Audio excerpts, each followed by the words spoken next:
There was a great holy tzaddik. His name was Rabbi Zusia of Anipoli. He was a good friend of the first Rebbe of Chabad. Also, his name was one of those that gave his approbation. In the Tanya in the beginning, was a very holy person.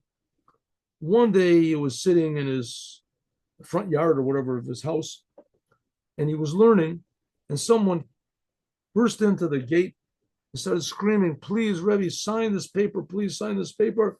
Please sign it, Rebbe. Please sign it." He was going crazy. So the Rebbe said, what's wrong? What do you mean I should sign? What does it say on the paper? It says they should give me my coat back. I want my coat back. Give me my coat. I need my coat. I got my coat back. My coat. Said, what exactly happened? I don't understand. I said, well, my friends in the synagogue, they said that I did some sort of a sin. They said I did something wrong. No, maybe I did it. Maybe I didn't do it. Okay, it could be that. But anyway, they took my coat. And they said they're not going to give me my coat back until I bring a note from you saying that I've repented. So the Rebbe said, well, what type of a sin did you do? I mean, I don't know if you repented. I says, Rebbe, come on. What do you care? What do you care what I did? I'm telling you, I repented. I feel bad. And I want you to sign your name. Just sign your name. Just sign it. No. And the Rebbe said, listen, I can't sign something that I don't know. I mean, I'm not sure. I'm not positive that I don't know what you did. And I don't know what these people are. And I can't sign my name to something that that I'm not doing with a complete heart. It says, Rebbe, what do you? Why don't you see that I'm in pain? That I need. If I would go to the priest, if I go to the church and tell him I'm changing my religion, if he signs, he would sign. The priest to sign, you were to sign. Rav Zusia said, "Oi, what have I done? I made a Jew say a thing like that. How could it possibly be? I made a Jew say a thing like that." And he started to cry. Meanwhile, this fellow was screaming and crying. He sees he's not going to get his signature. So he leaves, but he stands outside of the fence and he's interested. What's going on over here? Why is he crying? It must be that he's just sort of faking it to get rid of me. But he sees that Zusha is really weeping, is really crying. He's saying, what have I done? I made a Jew say a terrible thing like that. What have I done? What have I done? He's crying. And he was wandering around in his backyard or front yard, whatever it was, and it was just so, how do you say, disoriented that he fell into this big sort of a puddle of, I guess it was waste material, whatever it was, something disgusting. In those days, they didn't have proper sewage. So his family came and they said, "What happened?" They said, "No, what have I done?" And they take him and they bring him into the house and they wash him up.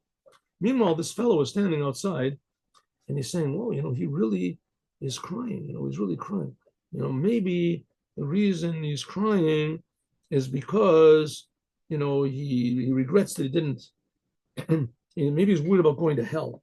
Maybe he's worried about, and he can't. He says no. He suddenly starts to realize that he's really crying genuinely because he made me feel bad, and that I was even considering changing my religion just that I said those words, that he made me do it.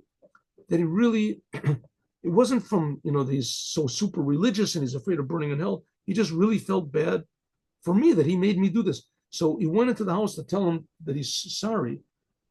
And he said, "Listen, Rabbi, I forget about my coat. I don't want the coat back." And the rabbi said, "No, I'll sign it. I should have never done such a thing. I should have." And he said, "No, it was my fault, Rabbi. I should have never done such a terrible sin. I should not have come to you and forced you."